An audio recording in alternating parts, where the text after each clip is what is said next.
அனைவருக்கும் வணக்கம். ஊராட்சி ஒன்றிய நடுநிலைப்பள்ளி நங்கவள்ளி எங்கள் பள்ளியில் தேசிய பசுமை படை திட்டத்தில் மரக்கன்றுகள் நடுதல், நீர் பாதுகாப்பு, கழிவு மேலாண்மை, விதைப்பந்து தயாரித்தல், மரங்களை பராமரித்தல், புகையிலை இல்லா வளாக பலகை, குப்பைகளை தரம் பிரித்தல், சுகாதாரம் சார்ந்த விழிப்புணர்வு பலகை, சுற்றுச்சூழல் மன்ற பலகை மற்றும் பள்ளி சுகாதார விழிப்புணர்வுகள் எம் பள்ளி குழந்தைகளுக்கு அவ்வப்போது பயிற்சி அளிக்கப்படுகிறது.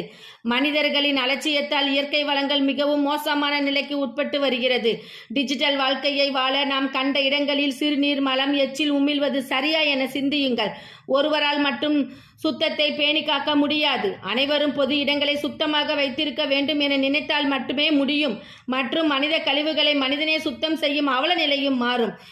கழிவுநீர் தொட்டிகளை சுத்தம் செய்யும் போது பல பேர் உயிரிழந்ததை நாம் அனைவரும் அறிந்தது. சீனா, ஜப்பானில் வாழும் மக்கள் காற்று மாசுபாட்டை குறைக்க சைக்கிள் பயணம் மேற்கொள்கிறார்கள். ஆறு, ஏரி, குளம், குட்டை மற்றும் மழைநீர் சேகரிப்பு இவற்றின் சரியான பாதுகாப்புகளை கையாண்டு தூர்வாரும் பணிகளையும் மேற்கொண்டால் நீர்நிலைகளை ஓரளவுக்கு பாதுகாக்கலாம். எல்லாவற்றிற்கும் அரசையே நம்பியிருந்தால் இயற்கை வளங்களை காப்பது மிகவும் கடினம். மக்கள் நினைத்தால் முடியாதது எதுவும் கிடையாது. காடுகளின் நன்மைகளை கூறுதல், காட்டை அழிப்பதால் ஏற்படும் விபரீதம் எடுத்துரைக்க வேண்டும். வகுப்பறை, வீடு, தெரு, பள்ளி, மைதானம், பேருந்து நிலையம் மற்றும் பிற பேருந்து நிலையங்கள் தூய்மை மிக அவசியம் என்பதை எடுத்துரைக்க வேண்டும்.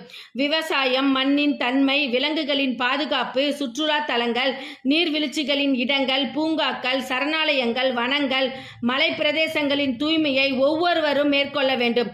குப்பைகளை தரம் பிரித்து பிளாஸ்டிக் பயன்பாட்டை குறைத்தல், இயற்கைக்கு மாறாக எவ்வித செயல்களையும் செய்யக்கூடாது என்று ஒவ்வொருவரும் நினைத்தால் இயற்கையை நாம் தூய்மையாக வைத்து நாமும் ஆரோக்கிய வாழ்வை வாழலாம் என்பதை உணர்த்த வேண்டும். பல குன்றுகள் சேருவதனால் மலைக்கு அழகு, நீர்வீழ்ச்சிகளால் ஆற்றுக்கு அழகு, பல ஆறுகள் கலப்பதால் கடல்கள் அழகு.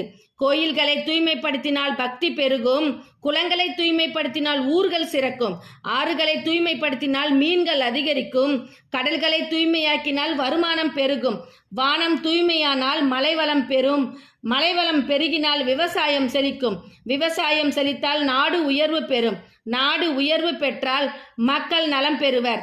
இயற்கைக்கு புறம்பாக நாம் செய்யக்கூடிய செயல்களை தான் நமக்கு மிகப்பெரிய ஆபத்தாக ஏற்படுகிறது. இயற்கை நம்மை ஒருபோதும் ஏமாற்றாது. நம்மை நாமே தான் ஏமாற்றிக் கொள்கின்றோம். மலைகள், காடுகள், நீர்நிலைகள், மரங்கள் இவற்றை எல்லாம் நம்பித்தான் மனித இனம், விலங்கு இனம் வாழ்ந்து கொண்டிருக்கிறது. நமது சுற்றுச்சூழலை ஒவ்வொரு தனி மனிதரும் பாதுகாப்பது மிகவும் அவசியம் என்பதை உணர வேண்டும். இளைய தலைமுறைகளுக்கு எடுத்துரைப்போம். சுற்றுச்சூழல் மாசுபாட்டு